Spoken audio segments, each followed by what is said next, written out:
G'day, welcome to Mt.Coramba Apiculture. It's 10th of March 2025, it's Monday.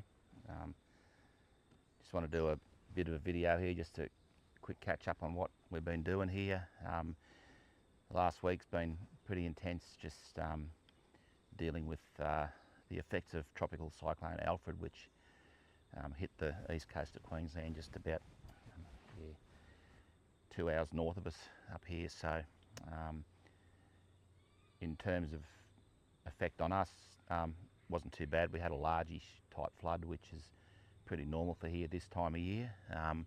We've actually had a lot more water and a lot more damage, I guess, just on run-of-the-mill east coast lows that form off the coast here. So yeah, in terms of damage, it's not too bad. You can see just with a bit of B-roll here, we've got quite a bit of damage to fences because our property's on the Varroa River. We're really lucky to own a piece of that beautiful river. But yeah, with it comes the occasional flood and a bit of damage. So water's gone down now. We're actually still isolated here. The Bucket Creek just up the road, probably clearer here about lunchtime, and we'll be back out into the real world again. But yeah, so that's what's been going on here. No damage to beehives. In fact, the ones I'm standing in front of here now are, a really big flood could get wet feet, but I had a plan to lift them up if that was necessary. So the rest of my hives, as far as I know, are all high and dry. So that's tropical Cyclone Alfred out of the road, and hopefully the sun will start coming out tomorrow and I can get out and do a bit of work on bees. One of my sites up at just out of town here, they're due to have the green combs pulled out. So if you've seen my videos, you know I'm using drone combs to trap mites. Yeah, so they've gone a day over when they should come out over the day to day 25 instead of day 24. Am I worried? Not particularly. In the big scheme of things, it's nothing. And yeah, I'll get a few mites hatch out with some drones, but that's okay. The sun will come up tomorrow and we'll just deal with it as we go. And that's one of the disadvantages of using those mite trapping methods, because if your timing's out for whatever reason, in this case it's a natural disaster, there's nothing I can do about it. I just can't get over there because I'm cut off by flood water. So everything will be okay. We might have a look at them tomorrow and see how they go.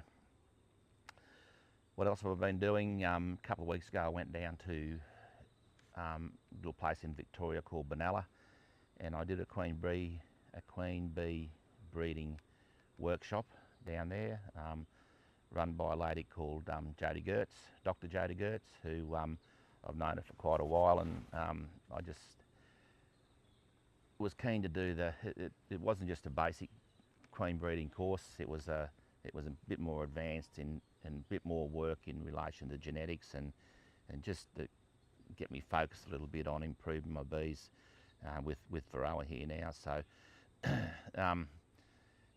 the course was fantastic. It was sort of 2.5 days. I really learned a lot, and although I've been breeding my own queens for quite a while, I can just refine a few things and improve things. And as Jodie says, get 90% of things right 100% of the time. So I've looked at a few things I can improve on there, and I'm pretty sure I can start knocking out some better queens, which is really important at the moment.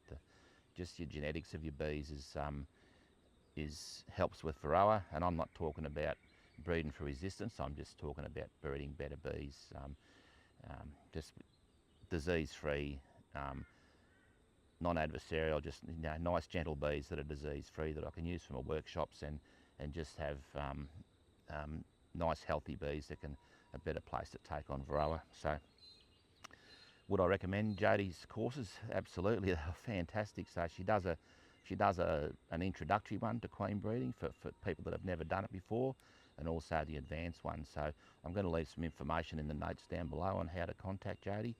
The business is Bee Scientifics, and they're based down at Benalla in sort of northern Victoria. If you're interested in Ned Kelly history, you're in the heart of Ned Kelly, that country there too. So it's really worth going down for a look and doing a bit of tourist stuff while you're down there. So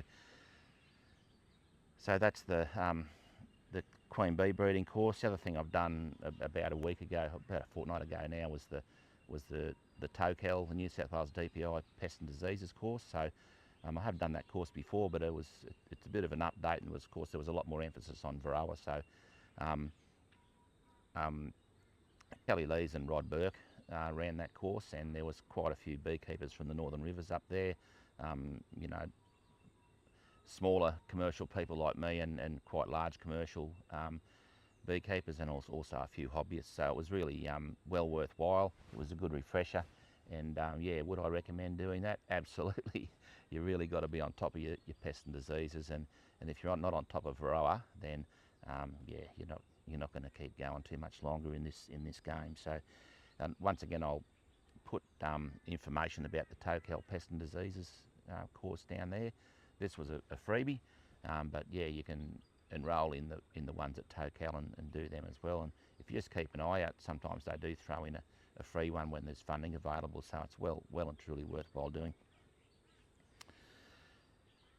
As I said earlier, we've had a week of rain here, so it started raining last Tuesday, and it's Monday now, so we've had 6 days of solid rain. These bees will be hungry. They'll be fine because all of my hives have got a box of honey on them, so I never leave them with nothing. So they've been cooped up inside. There's certainly been no nectar flowing, so they're really hungry. I actually noticed I've got a Camellia sinensis tree at the front of the house, which is just tea, and they produce a lovely big white flower with beautiful yellow pollen in the centre of it. And actually, as those flowers are opening, they were fighting to get into the pollen there. So the bees are clearly hungry. They do like that tree, but they're clearly hungry as well. So I'm just going to, there's nothing I can do about my 80 or so hives that are hungry. Once the sun comes out, the nectar will start flowing again, and they've got that box of honey on them as well. So what I am going to do though is just put a bit of syrup into this.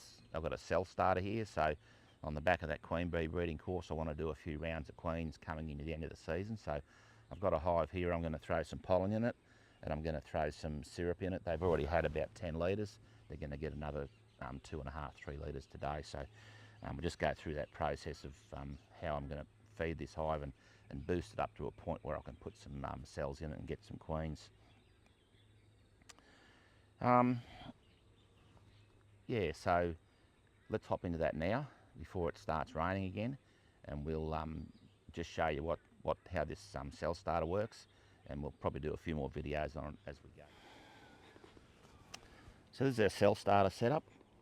We've got 10 frame gear, we've got a full depth super here. There's a queen excluder, an ideal box. I just put 10 frames of wax foundation in there about a fortnight ago, and we've got a box of honey on the top. So up the top here I've got a feeder.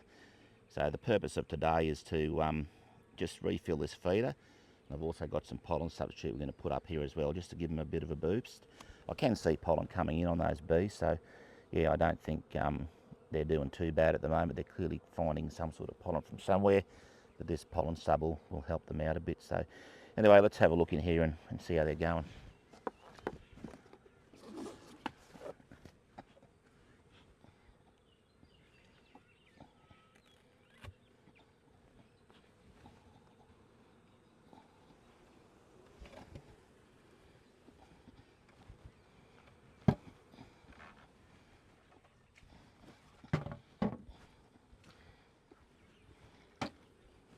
There's our syrup feeder here. I can see a lot of white wax in there, so they've clearly done well on this syrup. That's completely empty. So I really like these Man Lake feeders. They hold about 3 litres. They don't take up too much space in the hive, only a couple of frames. And yeah, the bees don't drown in them as well. So let's get down under this and see what they've done with this ideal super.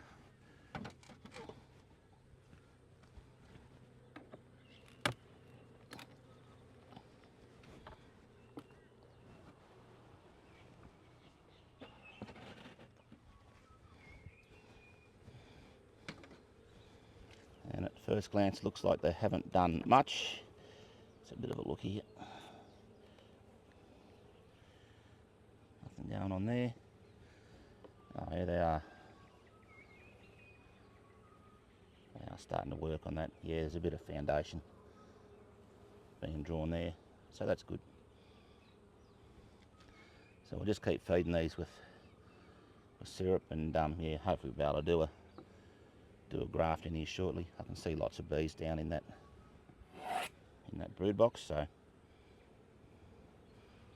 we'll just keep pumping the syrup into them. They've actually taken about 10 litres in a fortnight, so they're hooking into it.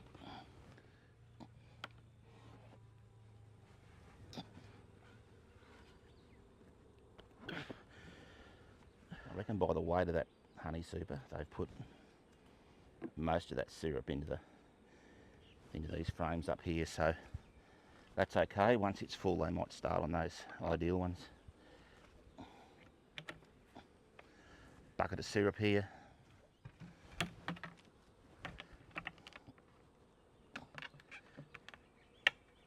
So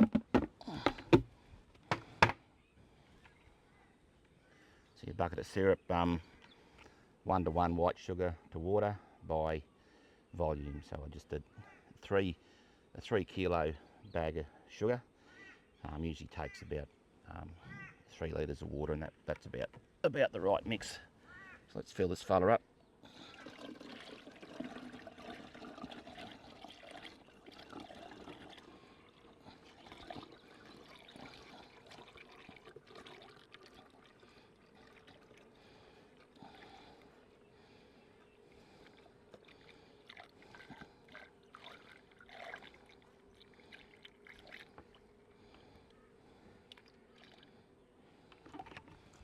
That's full.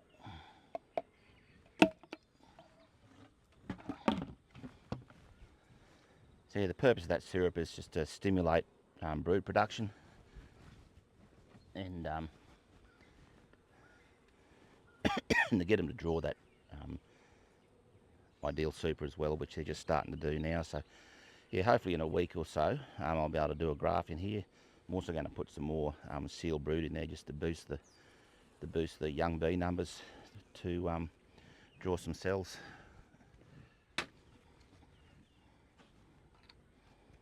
And just to help them out a bit too, I'm just going to put some pollen supplement in there.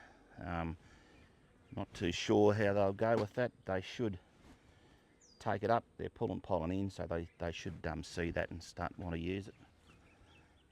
I'll just pop another ideal super on there for the time being. Give them space.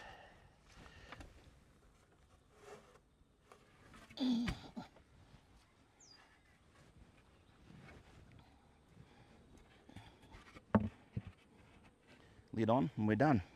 So just a quick recap. What am I doing and why? Just had a week of really intense wet weather. I've got this cell starter here, and I'm feeding it sugar syrup and pollen substitute to stimulate them to make brood and draw comb, because I want to start drawing queen cells or grafting queen cells into this hive in the next week or two. So I want to do a couple of rounds of queens for the end of what we call our season, just so I can improve the genetics of my hive. So we'll be doing more videos with this cell starter, cell finisher, and hopefully we get some good content out of that. Lastly, I just want to remind anyone that's interested that I'm doing my beekeeping workshops again. I did one last Monday and it went really well. I was a bit rusty, but we got through the day. I've got plenty booked in to do, but there's information in the notes down below about my beekeeping workshops. They are one-on-one. I like doing them with 1 or 2 people. So I don't line up 20 people and sit you in front of a PowerPoint presentation all day. It's straight into the bees, and it's very hands-on. We can tailor the workshops to suit your level and what you want to do. So if you've been around bees for a while and you're good with the basics, we can skip to the advanced stuff. So anything you want to be just brought up to scratch on, and I'm particularly specialising in varroa. I'm going through that process myself of learning how to keep my hives alive. I haven't lost one to varroa yet. So